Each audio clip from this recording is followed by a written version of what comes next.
magical friends, welcome back to my channel. Today we have a Q&A video for you. It has been a hot minute since I did a Q&A and you guys sent me some brilliant questions in either via Instagram or here on YouTube, and they've been sat in my inbox for a few weeks now and I completely forgot all about it, so I really wanted to make sure that I answered all your questions for you in the video. So if you are intrigued and would like to hear more, then do carry on watching. Don't forget, if you are new and you haven't done already, to please hit the subscribe button to become part of my little magical community, and turn the notification bells on as well to be notified every time I upload a video. And you can always go and check me out on my social media. A big shout out to my patrons. You guys are amazing. If you are interested in joining us on Patreon, the link is in the description down below. You can go and check it out.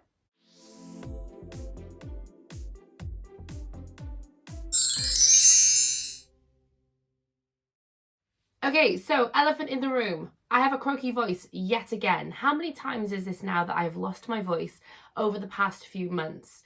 I can't even count anymore. I think it's about 4 times since January that I have lost my voice.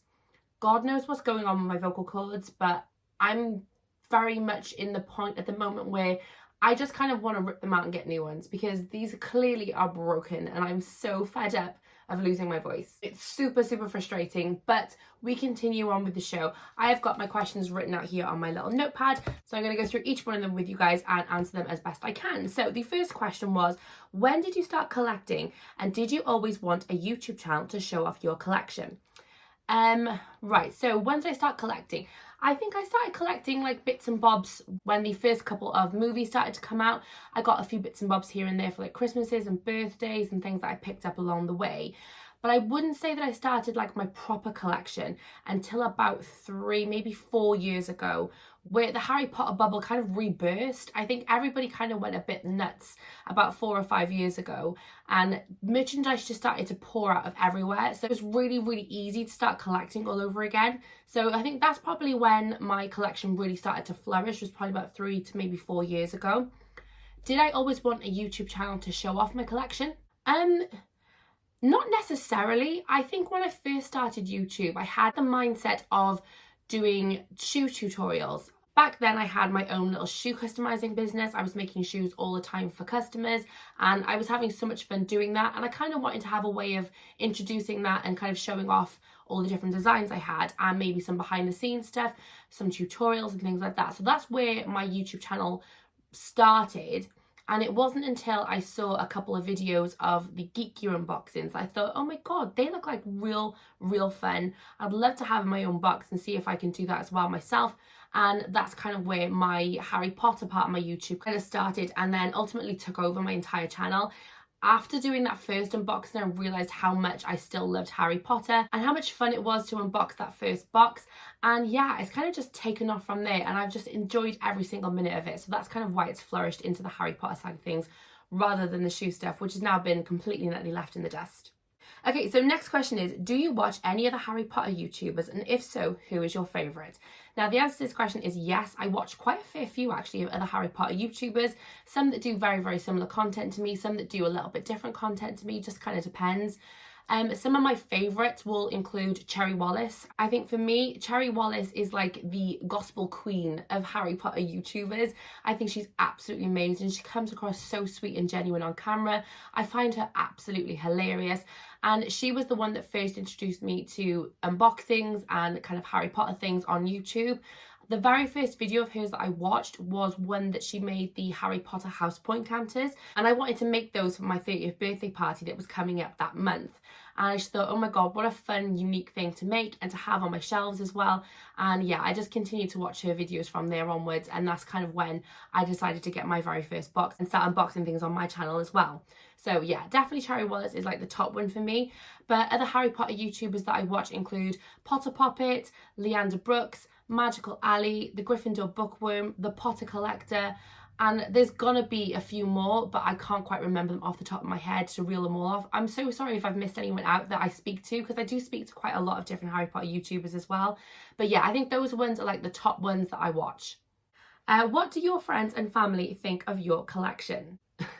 I have kind of mixed feedback from family and friends about my collection. Some of them think it's absolutely fab. Some of them think that I'm a 33-year-old total nerd that needs to grow up, I suppose.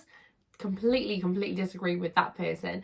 But yeah, I have mixed kind of feelings about the way that people respond to my collection. I think my brother really thinks it's quite cool. My brother has his own little sort of nerdy kind of side to him as well. He loves things like Pokemon and games and things like that. So he has like his own little collection going on. So he totally can relate to my Harry Potter collection. My parents have mixed feelings. My mum doesn't really fully understand, but she doesn't really judge me for it either. My dad does think I need to grow up just a smidge, and he's like, really, your whole house is full of Harry Potter stuff. You know, you're not 12 anymore. Why are you still into Harry Potter?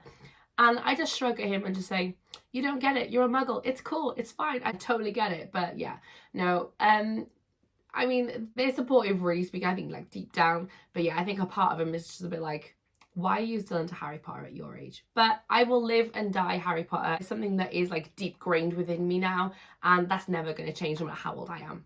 Okay, next question. What is your favourite current item in your Harry Potter collection? Oh my God, this is such a hard question to answer. It genuinely is, because I've got so many things on my shelves. I'm kind of looking over at them now as well, just thinking, what's my favourite thing? There's not one item that I could like point out that's like, yes, this is my ultimate favourite item. And if everything else vanished off my shelves tomorrow except for this item, I'd be happy, because that's just incorrect. There are a fair few items on my shelves that I'm looking at now that just make me beam and happy and smile and feel magical in different ways. Definitely things like my Ravenclaw diadem. That's something that gives me so much joy that I'm so happy that I've got in my collection. I've also got things like my little boggart cabinet or my wands. I've got one of the Hogwarts trunks as well on top of my shelves I absolutely adore. Everything on my shelves brings me that little bit of joy in different ways. So there definitely isn't something that I could pinpoint and say, yes, this is something that I really, really love, and the rest of my items are just nice items. It's just not true. Okay, so are there any items in your collection you wish you'd passed on? Really interesting question, but again, looking at my collection, I don't think there is an item that I can say, you know what, I wish I didn't buy it, because everything that I've bought so far, I've bought because I've had a connection with it. I'm not one of these collectors that just buys something just because it's a Harry Potter item. It's got to have some meaning to me. It's got to relate to me in some way. It's got to call out to me. I'm not someone that just goes, oh, well, there's a new thing that's Harry Potter, so I kind of have to get that because I'm a collector. That's not the case for me. Everything that I buy is something that I really connect with and I really want in my collection. So looking at my shelves right now, there's nothing that sort of pops out to me that I'm like, nah, that's okay. That's an item that I probably wouldn't bother getting again. Yeah, there's nothing like that, to be honest. So no, I'm going to have to be very, very honest in that question and say, no, there's really not. Okay, this next question is a really interesting one. So it says, if you found a magic wand in the laundry basket, what would be your first 5 spells you'd want to try out and why? Oh my God, this is actually a really hard question. First 5 spells. I think the first spell I'd have to go for, because I'm super lazy when it comes to housework, would be Scourgify, because I'd want to be able to have a spell that would help me clean up my house without me having to do like too much of an effort. So I think that would probably be one of the first spells that I'd try. I would also want to try Wingardium Leviosa. Again, same kind of reason, bit of laziness on my behalf. I think that being able to levitate items and kind of putting things on shelves would be a lot easier than having to physically go up and pick something up. And I suppose because, again, it's running in the same kind of thing, Accio, being able to summon an item rather than being sat on my sofa and having to get up off my tushy, walking across the room to pick up something really simple. I'd rather just be like, Accio pen, come over here, I need to jot something down, rather than having to get up and go and get it. Next spell would probably be... Oh, this is hard, actually. I'm trying to think of spells now. All the spells are kind of going out of my brain as I'm trying to think about them. This always happens to me. See, all that's coming to mind now are things like Stupefy, which I don't particularly want to cast Stupefy at anyone at the moment. I'm kind of good with people in my life. There's no one that I'd really want to curse at the moment. So all the curses are kind of like not really ones I'd want to go for right now. Maybe Alohomora. But again, I don't really have like something like specifically that I need to unlock that I've not got the key for. I'm not the kind of person that's going to go snooping around people's houses or like stealing things. So I don't know. Alohomora just seems like a bit of a sneaky spell to me.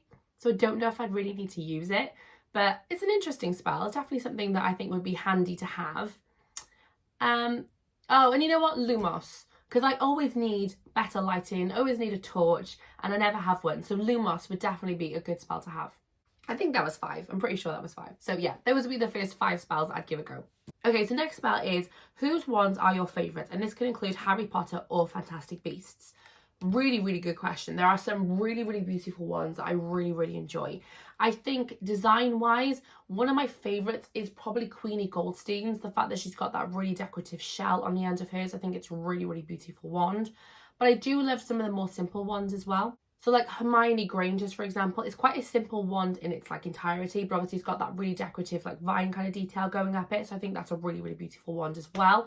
I think McGonagall's wand is really, really beautiful as well. It kind of reminds me of like antiqueness. I think it just suits McGonagall really, really perfectly. So yeah, I think those ones would be my top favourite ones that I can list right now. Okay, this question made me laugh. Do you have any celebrity crushes apart from Rupert Grint? Okay, look. I am a hardcore Rupert Grint fan, okay? I would absolutely die, melt, comatose myself if the day ever came where I met him. Actually, I'm quite fearful of the day that would come if I ever was to meet him. I feel really sorry in advance for him because I think he would be like, oh my God, what do I do with this poor woman? Because she's either just fainted on me or she's gone crazy or she's like blubbering mess. Like all those things would happen. I have no doubt. But yeah, so yes, I am totally crushing on Rupert Grint. I absolutely love him. I think he played the part of Ron Weasley to absolute perfection. I do wish they kind of gave him a better presence in the movies. I think that they kind of did him a little bit of dirty in the movies because Ron's lines kind of got taken away from him in a lot of respects. I think Hermione ended up with a lot of Ron's lines and they kind of made him like the comedic value character rather than the absolute like powerhouse that he was in the books. But I'm going off on a tangent. Any other celebrities that I have a crush on other than Rupert Grint? I think Chris Pratt for me is someone that I definitely put on my like celebrity crush list. And weirdly, is it Kevin James? I can never remember his name. The guy from Grown Ups, okay? The chubby guy. I'll put a picture of him right here for you. I don't fully understand why. I really don't. And this is not like a bad thing towards Kevin James. I think he's a really, really sweet guy. I've seen him in a few interviews and he comes across as a really genuinely nice guy. So like no shade to him, but he's kind of like a guilty pleasure. I don't fully understand why I've got a bit of a crush on him. But my only thing is that it kind of reminds me of my husband in so many different ways.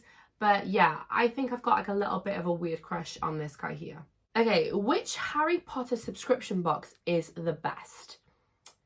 Now, this is a very subjective question, I suppose, and I can only answer it as subjectively as I possibly can because everyone's going to have different opinions. For me, currently, at the moment, my favourite boxes to unbox are from the Wizarding Trunk. I think these boxes are absolutely, like, completely crippling all competition for me at the moment. They are just coming up with such unique, fun, different ideas. The execution for their items is always like spot on for this box as well. I feel like they do things so beautifully. Like nothing ever feels like half-assed to me. It's always with good thoughts behind it. There's always a lot of creativity to their items. Like I said, the execution of their items is always really, really good for me as well. So I think for me at the moment, the Wizarding Trunk is probably the best subscription box on the market.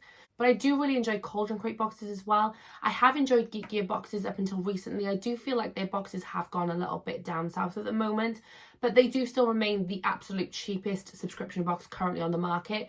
So I kind of have to give them points because their boxes are so much less expensive than other boxes. But I'd rather spend more money on better quality items than less money on not as great quality items at the moment. So that's kind of why Geek Gear has gone a little bit further down on my list at the moment. But yeah, for me at the moment, the Wizarding Trunk is definitely the best box at the moment. Okay, and the last question I got asked was, what is your favourite potion? Again, this is a really hard question because there are so many potions that I think are really intriguing potions that would be very, very helpful in the wizarding world and definitely in the real world as well. We definitely could do with some of these potions being like real because I think they would be a massive, massive help in our lives. If I had to pick one favourite potion, it's hard. It would be a toss-up, I think, between... Oh, this is hard. I'm going to have to go look at my potion collection. Bear with me. Okay, so I've just realised how many potion ingredients are on my shelf rather than actual fully done potions. It's very annoying. But I think if I was going to choose a potion to be like my favourite one, it would probably be the Witch Sharpening Potion because I love being witty. Something that I have like a little bit of wit. I am quite witty in some ways, but I could always do with a bit more wit. There's one of my friends who is like the most witty person I've ever come across in my life. And I would love to be able to match her on that, because I think it'd be hilarious to be like just as witty as each other. I think that'd be really, really funny. I also love liquid luck. I think that would be an incredibly helpful potion to have in your arsenal. I think, let's be fair, we could all do with a little bit more luck in life. So that would definitely be one. And I think the draft of peace would be a really good one as well, because sometimes I get like anxiety issues and things like that, and I would love to just feel really at ease and really peaceful. So I think that would definitely be a really good potion too. Okay, so that was all the questions I got asked in my Q&A this time. I do hope that I answered everyone's questions to your satisfaction. If I did answer your question, do pop me a like on this video and leave me a comment down below as well.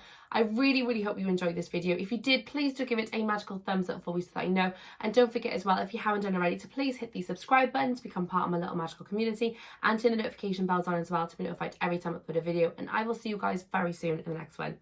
Bye, you guys.